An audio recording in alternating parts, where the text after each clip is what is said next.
is ganun din. Okay? Next. Who wants to read? Yes, Mr. Ignacio.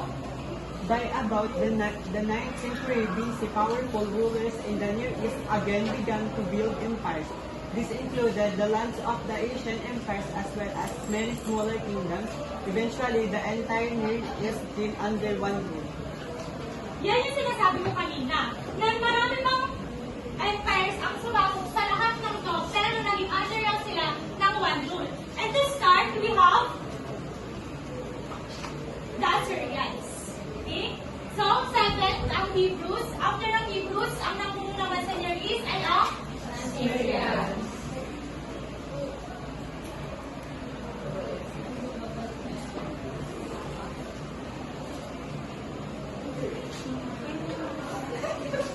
Thank you. So, the Assyrians are ruthless conquerors. Bakit kaya nasabi na ruthless conquerors? Next slide, please. The Assyrians lived in the upper Tigris Valley, a region frequently invaded by people from the nearby mountains. And since ang mga Assyrians ay lagi nasasakop, syempre ikaw ba naman sakta na paulit-ulit, ikaw ba naman natututo? Diba? So, okay. So, since palagi silang nasasakop, ito ang mga Assyrians, natuto sila. Okay? So, natuto sila kung pag-maximize ng mga resources. And gumamit sila ng mga irons and chariots para ma-invade nila yung mga karating nilang lugar. Next. The earliest Assyrian rulers invaded other lands mainly for plunder. Ano ka bang sinabing plunder? Plunder po. Yes, Miss Tapsinto? Wag na nga ako tanongin sa 50 million. Basta mahalaga, malaking. Okay.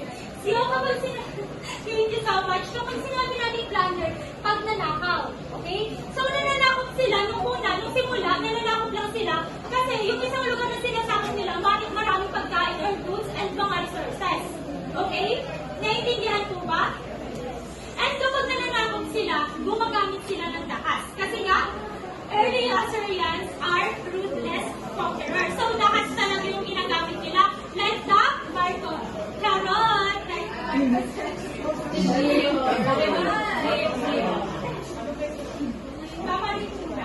And yung pinakang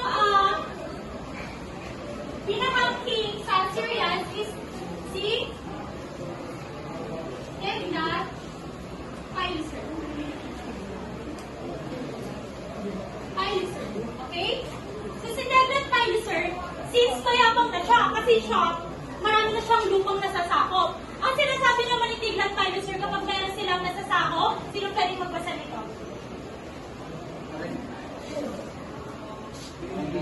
Yes, Mr. Gulibila, inaanto ka na daw, ikaw daw ang magbasa. Like that thunderer, there's a Lord. Ito yung sinasabi ni Tiglath-Pileser sa mga lupang nasasakupan niya o yung mga natatalo nilang lupa. Okay? Like the thunderer, the storm got Adam. I crushed the forms of their warriors. In battle, I made their blood to flow over on the vines and my faces of mountains. I cut off their heads and filled them up to the walls of their cities like heaps of bricks. I carried off their roots and their property beyond the granite for my members and had thrown themselves at my feet. I took away as a prisoner and added to the people of my country. So, yun ang sinasabi ni Tiglath-Pileser. Ibig sabihin mo itong gumayakap to kasi tinamap niya yung mga lupang mga na-conquer nila. And the next one,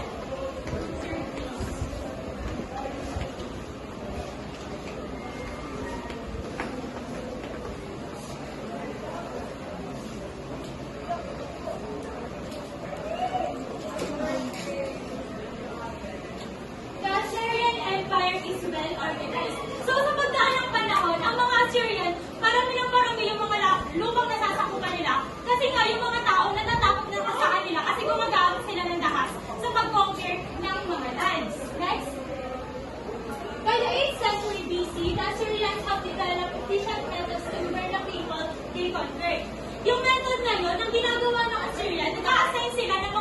officials per land na parang dito sa atin, di ba? Meron tayong mga mayors. At yung mga barangay, meron pang mga kapital. Ganun yung ginawa ng mga Assyrians para mas ma-unite nila yung empire nila at para mas magkaroon pa ng organization. Okay? The Assyrian rulers, however, still used terror to control their subjects in conquered lands. Okay? So, since nasanay na sila, since ang alam ng mga Assyrians, mas makakonquer nila or mas mapapasunod nila ng mga tao kapag may dahas sila, kasi nga natatakot sa kanila yung mga tao, gumagamit pa rin sila ng dahas kahit na ino-organize na nila yung lupang nasasakupan niya. Sino po pwede magbasa?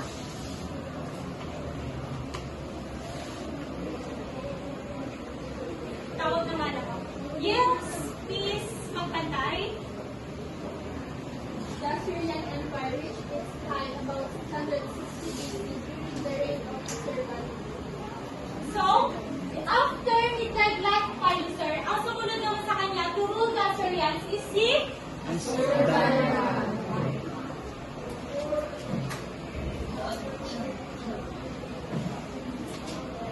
And next, ito naman po yung mga achievements of the Assyrian Empire under, can you read all together? Lands from Egypt to the Persian Gulf were under Assyrian control. The Assyrians adopted the religion, art, and literature of Mesopotamia. Assyrian built a library that contained thousands of cuneiform tablets written in Babylonian, Assyrian, and Sumerian. So, can you take note of the achievements of the Assyrians? Next, please. And a new Babylonian Empire arises. Although natatakot na yung mga tao, pero since super higpit ng mga Assyrians, yung mga tao or na nasasakupan nila, mahilig silang magrebelde. Magrebelde na. Ibig sabihin, kapag sinabihan silang magbigay kayo ng ganito, hindi sila nagbibigay. Ang dami nagre-rebelde sa kanila yung mga tao, hindi sumusunod. Nagkaroon ng bagong empire, which is the Chaldeans.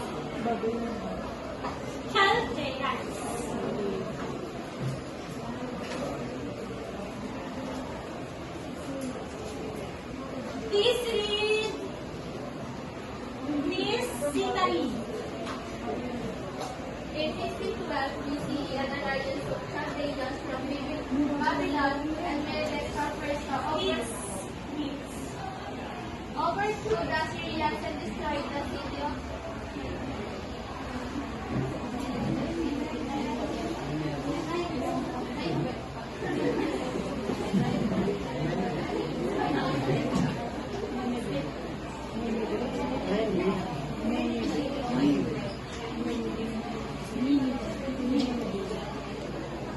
So, yun na katulad yung sinabi ko, since hindi na sumusunod yung mga taong nasasakupan ng Assyrians, ibig sabihin, although natatakot yung mga tao, since sobrang higpit na sila, at nagsawa na sila sa patuloy na pag-control sa kanila ng mga Assyrians, natalo sila kasi hindi sila sumusunod sa Assyrians. Kapag sinabi ng Assyrians na, sige, bantayan niyo itong lugar na to.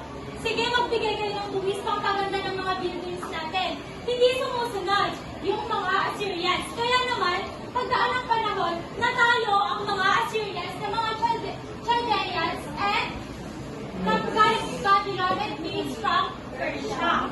Okay? Next, please.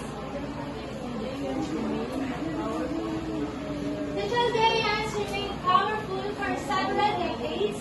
The greatest Chaldean king was Nebuchadnezzar, who ruled from 600 BC to 562 BC. Di ba nabanggit a while ago ni Chairman si Nebuchadnezzar? Dito, pagdating sa Chaldeans in Medes reign sa ancient Near East, siya yung nag-rule sa Chaldeans in Medes. Okay? Kung dito si Tiglath-Pileser at si Ashurnabit, dito naman,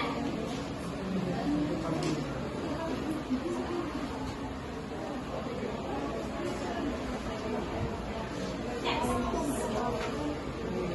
And dito naman yung mga achievements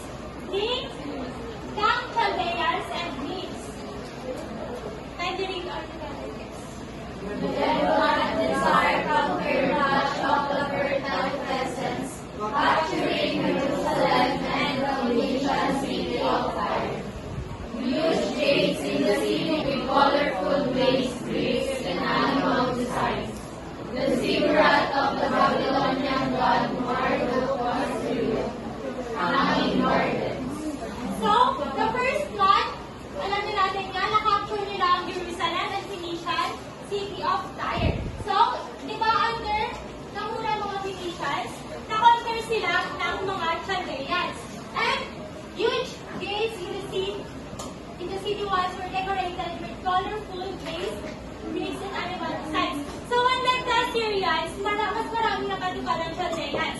And kung ikaw papipiliin, Assyrian or Chaldeans? Yes, Miss Parantes?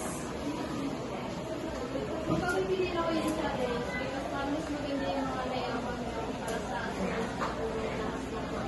pwede yan sa akin, mas pinaganda nila yung civilization. Yes. Kasi yung mga Assyrians, tulad na sinabi, ruthless sila. Kapag sinabi nilang ganito, kapag nag-against ka sa kanila, ikaw ay makukulong or papatayin ka nila. Pagdating sa Chaldeans, medyo lumuwag na yung pamamakala or yung pamumuno nila sa mga lands na nasasakupan nila.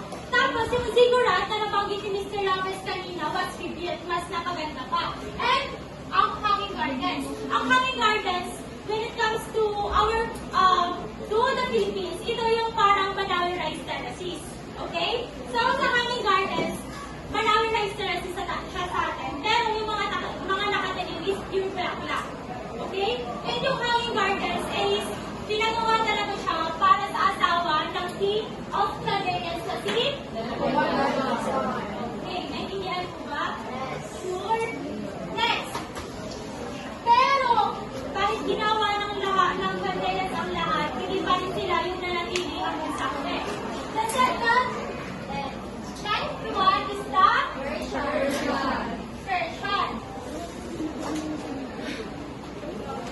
So, please read. Persian rulers conquered a vast territory. Okay.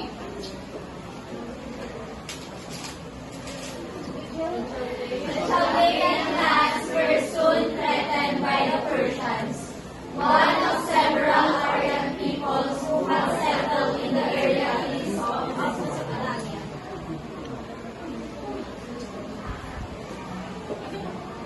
About 547 BC, led by Cyrus the Great, the Persians began to build the largest empire that had yet existed in the ancient Near East. So, pagdating naman sa mga Persian, mas marami yung napuno dito. The first one is si Cyrus. Next. Ito yung mga achievements pala ng Persians. Cyrus, Sige, please, ano yung pakibasa?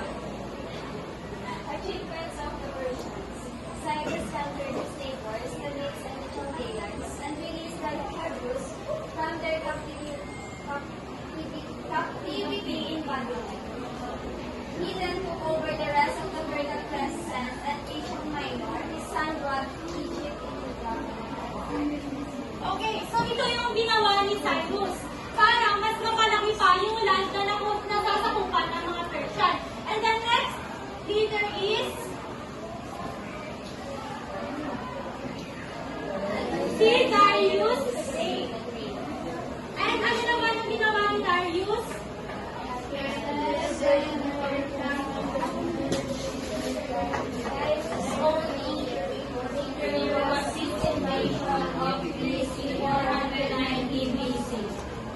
So, pagdating dito, si Darius hindi gaano marami yung nasakot sa bansa under ng rule niya. Kaya naman, long away. Ang failure ni Darius is nung tinry niyang i-conquer ang Greece. Kasi Greece, during their times, is super laking empire. So, nung nitry nilang sakupin yung Greece, hindi sila nag-succeed. Kaya naman, medyo nag-dialogue sila kasi nanalo, kapatid. Next! The next ruler, Darius the Great, extended the Persian conquest into northern India. Darius' only failure was his invasion of Greece in 490 BC. His son Xerxes also failed to conquer Greece. So, itong mag-ama, si Darius, saka Xerxes, medyo bigil sila sa Greece kasi nga, during their times, ang Greece ang pinakang tinitingala ng mga empire. Kasi nga, super laki and super ganda ng pamamahala ng Greece. Pero, nung hindi nag-succeed si Darius na sakupin yung Greece, nag-boom naman siya sa Northern Asia. Sabi niya, ay hindi ko kayang sakupin yung Greece. Sige, sa Northern India na lang ako mananako. And so, yung anak naman ni Darius, tinry niya naman na sakupin yung Greece, pero hindi pa rin siya nag-succeed. Next. Persia united all the Near Eastern peoples, Egyptians, Babylonians, Assyrians, Hebrews, Phoenicians, Hittites, and Lydians, under one rule and blended together the many different cultures. Okay, so, mapapansin niyo lahat ng to, na mga naunang empire na naguspong sa Persians, lahat yan nasakop nila. So, ibig sabihin, magagaling yung mga namuno sa Persian. And lahat yan ang sinasakupan nila, ni-unite nila. And since magkakasama-sama na sila, nagkaroon sila ng parang isang culture na lang. Next. Persian kings organized and unite their empire. They ruled and extended the Assyrians' rule to lay distant cities and speed traveled by soldiers, Persians, and Assyrians. So, during the organization, since na-organize and na-unite na ng Persians, yung lands na nasasakupan nila, nag-use na sila ng isang language. Wala ano kung ano. Nagsisimula sa letter A, nag-end sa letter C. Those, Arabic.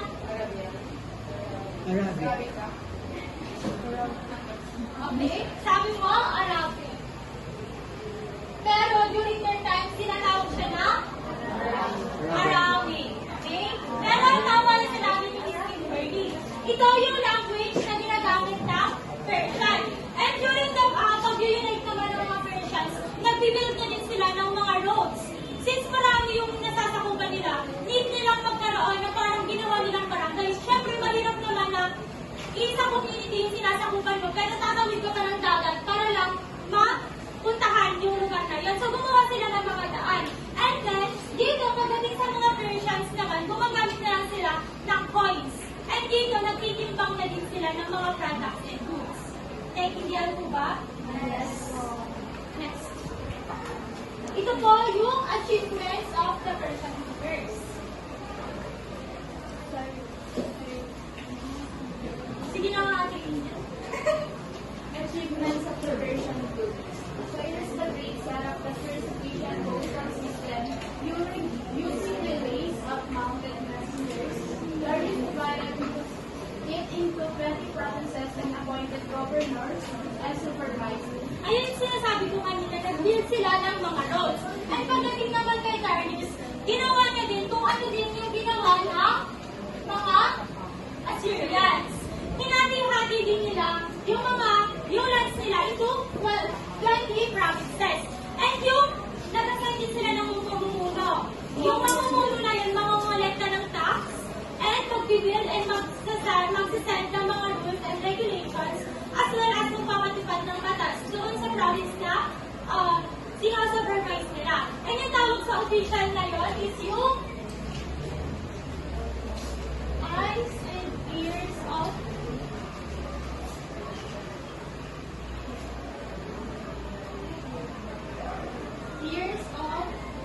the king. So, bakit kaya tinawag yung mga officials na eyes and ears of the kings, Miss? Yes, Parang sila yung mag-aano sa king, parang sila yung magiging instrument Yes, yung mga officials yung nagiging instrument para ma-monitor pa rin ng king kahit na hindi na siya yung nagsa-supervise kung ano ba yung nangyayari doon sa province na kinasasakupan niya. Di ba nga, katulad na sinabi ko, parang dito sa atin, yung captain, sila yung mga officials, or yung sila yung eyes and ears of the king, na tinatawag natin mga barangay, sila yung eyes and ears ng ating mayor. Okay? Next.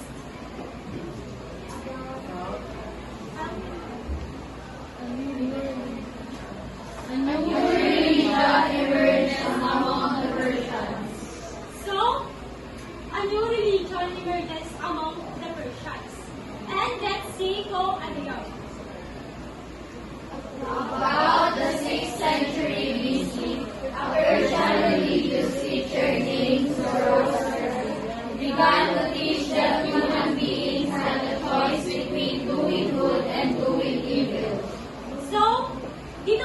papansin na natin yung similarity ng mga Hebrew tsaka ng mga Persians. Okay?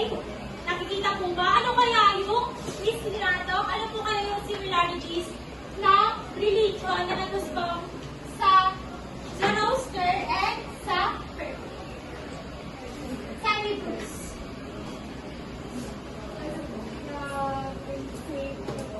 Teach the human beings the Yes, di ba sabi ko ba din ba na tayo as Christians and our holy text is the Bible, naniniwala tayo na merong langit and merong inferno. Okay?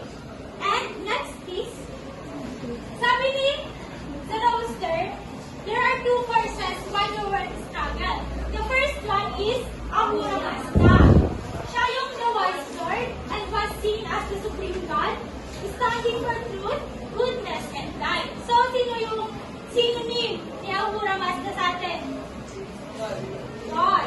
And the next force is Ahriman. He was the evil spirit representing darkness. Sino naman yung sino ni? The devil. Nakikita na po yung similarities? Next, please. Please read. Zoroaster's followers consider him the first of several great prophets and the author of their sacred book, the Zen Avesta. So, kung sa atin ang holy text natin ng Bible, pagdating sa mga Persians, they have their called Zen Avesta. Okay? So, sa Zen Avesta, nakalista din dito yung mga rules ng mga tao. Okay?